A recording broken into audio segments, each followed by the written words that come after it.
नमस्कार। तो यूपी लेखपाल परीक्षा का काउंटडाउन शुरू हो चुका है और अब बस एक महीना बचा है। अब वक्त है अपनी तैयारी को असल प्रदर्शन में बदलने का। चलिए आज इसी पर बात करते हैं कि मॉक टेस्ट के जरिए अपने स्कोर को और बेहतर कैसे किया जा सकता है। जी हाँ, सिर्फ 30 दिन। ये आखिरी 30 दिन आप जानते हैं गेम चेंजर साबित हो सकते हैं। सच में ये किसी भी एस्पिरेंट की साल भर की मेहनत को या तो आसमान तक पहुंचा सकते हैं या फिर खैर आप समझ गए। इसलिए हर एक दिन अब बहुत कीमती है और हमारी रणनीति एकदम सटीक होनी चाहिए। तो सबसे बड़ा सवाल जो इस वक्त शायद हर सीरियस कैंडिडेट के दिमाग में चल रहा होगा वो ये है कि आखिर इस आखिरी फेज में स्कोर बढ़ाएं तो बढ़ाएं कैसे। अगर ये सवाल मन में है तो चिंता मत कीजिए, आप बिल्कुल सही जगह पर हैं। इसी का जवाब आज हम ढूंढेंगे। तो चलिए सबसे पहले ये देखते हैं कि मुकाबला आखिर चल कैसा रहा है। इसके लिए हम हाल ही में हुए मॉक टेस्ट के आंकड़ों पर एक नजर डालते हैं। पिछले रविवार को जो मॉक टेस्ट हुआ उसमें लगभग 3,600, हाँ 3,592 एस्पिरेंट्स ने हिस्सा लिया।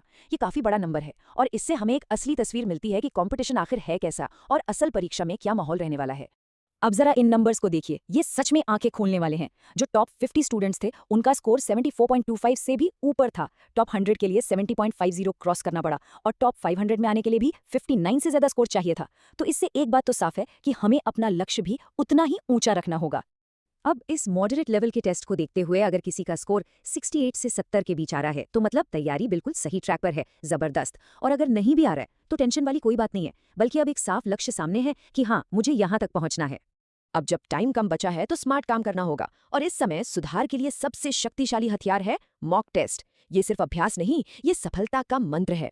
तो आखिर ये मॉक टेस्ट इतने जरूरी क्यों हैं? देखिए, ये सिर्फ प्रैक्टिस के लिए नहीं होते, ये फाइनल स्कोर बढ़ाने में मदद करते हैं, कॉन्फिडेंस को एक अलग ही लेवल पर ले जाते हैं, कमजोर एरिया को आईने की तरह साफ दिखाते हैं और सबसे जरूरी किस तरह की गलतियां बार बार हो रही हैं उस पैटर्न को समझने में मदद करते हैं। लेकिन सिर्फ मॉक टेस्ट दे देना ही काफी नहीं है। असली जादू तो अपनी गलतियों के विश्लेषण से होता है। चलिए देखते हैं कि ये करना कैसे है।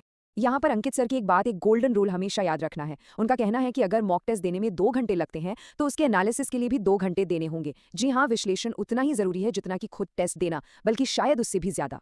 तो ये एनालिसिस करना कैसे है? ये 4 सिंपल स्टेप्स हैं। स्टेप 1, अपने नए स्कोर की पुराने स्कोर से तुलना करें, इंप्रूवमेंट हुआ या नहीं। स्टेप 2, हर गलत जवाब को एक नोटबुक में लिखें, हाँ एक मिस्टेक नोटबुक बनाइए। स्टेप 3, पता लगाएं कि गलती हुई क्यों, सिली मिस्टेक थी या कॉन्सेप्ट की कमी थी। और चौथा स्टेप, उन्हीं कमजोर टॉपिक्स पर अपना पूरा रिवीजन फोकस करें।